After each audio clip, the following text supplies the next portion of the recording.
My name is David Cotton. I am the President of the Southern Public Communications Association. I would like to thank you, the American media, for taking the time to watch this informational video and understanding that the American public communication system needs your help. Today, approximately 9 million American families still have no phone at all and rely solely on payphones as their means to access the American public communication system. Billions of calls are still made annually on payphones, yet they are rapidly disappearing from the American landscape. America learned the value of payphones in the wakes of natural disasters such as Hurricanes Katrina and Rita. The terrorist attack of 9/11 also reminded Americans of the necessity of the archaic but reliable payphone. For days, it was the only way that victims were able to contact family members, and people were lined up by the blocks in hundreds waiting on their turn to use the phone. Disasters can and will happen again, and without your help, there will probably not be a payphone available for these victims to use. Not only do victims of disasters or the poor rely solely on payphones to communicate, but all Americans turn to them in times of need. Cell phone batteries go dead, and there are still many areas in America where there is no cell phone signal today.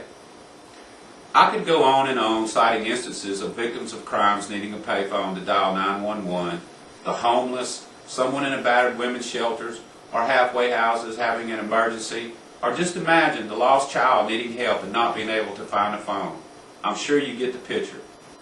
Unfortunately, it seems most of our government officials or regulatory entities have turned its back on our industry and the American people mentioned previously. The irony of it all is that there have been laws in place since 1996 that would have, and could going forward, help this industry survive, if only Congress would force the FCC to take the appropriate action. In 1996, Congress found that the availability of payphones for the use of the American public was an important part of the nation's communication infrastructure. To meet this challenge, Congress mandated that the FCC adopt rules, number one, to stop further discriminatory anti-competitive conduct by the bell companies in the form of egregious overcharging to their competitors to attach payphone lines to their phones, and that the payphone operators were entitled to be compensated for the cordless long distance and other type calls like credit card calls or prepaid phone card calls that are sent to these carriers' networks from payphones for free. While new policy developments and rule modifications by the FCC that actually would support the continued deployment of payphones, as was contemplated by the congressional mandate in '96, this would be a help in ensuring their continuing availability to the public. What is critical today is simply for the FCC to enforce its existing policies and regulations rather than allowing a lack of compliance or at best lip service by the carriers. Congressional mandates should not be optional to major corporations. Here we are 12 years later and still no justice. With this said, I have identified three main issues that are crucial for our survival. The new services test. Rates must continue to be cost-based, and refunds for overcharges by the local exchange carriers must be paid, and these same carriers should not be able to hide behind some state statute to avoid uniformity of federal law. Congress must clarify the ambiguity in the Telecom Act that allows these same legs to apply their massive lobbying efforts on the FCC. The FCC must preempt anything that does not provide for the lowest rates possible on payphone lines, and full refunds for overcharges must be submitted. This should also apply to independent telephone companies as well as the bell companies.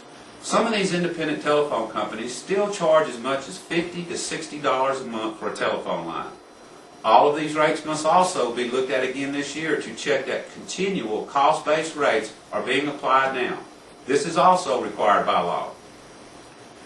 Secondly, dial-around compensation. Long-distance carriers, to this day, still refuse to honor their compensation requirements under the law.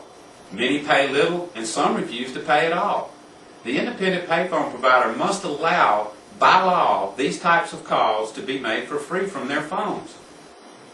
However, these carriers get paid but refuse to compensate the payphone provider for the use of their equipment. They believe that the FCC has taken minimal or no action to enforce the law. No one in Washington cares if they conform to the law. And unfortunately, so far, they're right.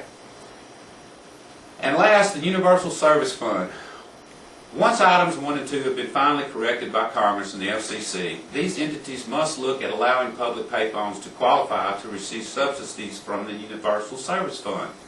If you look at what the intentions of the Universal Service Fund was and is currently, the service-enrolled public payphones play in America today, common sense dictates that payphones should qualify for the Universal Service Fund. Instead, this fund has been plundered by many of the major telecommunication companies. I know that you have many newsworthy issues concerning our nations and its citizens on your desk, and now are very busy. I pray that you will find 15 minutes of your time to review this issue and assign someone at your organization to research and raise awareness to our cause. You know as well as I do that Congress will pay attention to the power of the media, and that the media, you, more than anything, shape the direction of our country and the minds of its citizens.